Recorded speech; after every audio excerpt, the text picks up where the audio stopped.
હિમાચલ પ્રદેશમાં આજે વરસાદનું રેડ એલર્ટ આપવામાં આવ્યું છે। 24 કલાકથી સતત વરસાદ થઈ રહ્યો છે।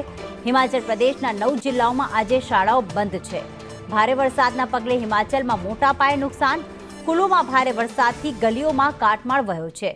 અનેક સ્થળે ભૂસ્ખલન અને રસ્તાઓ પણ તૂટી ગયા। કુલુમાં બિયાસ નદીનું રૌદ્ર સ્વરૂપ જોવા મળ્યું। હાલમાં રસ્તા ઉપર બિયાસ નદીના પાણી ફરી વળ્યા છે। હિમાચલ પ્રદેશના 9 જિલ્લામાં બિયાસ નદીએ રૌદ્ર સ્વરૂપ ધારણ કર્યું છે અને જેના જ કારણે હાલમાં રહેણાંક વિસ્તારમાં પણ પાણી ભરાઈ ગયા છે।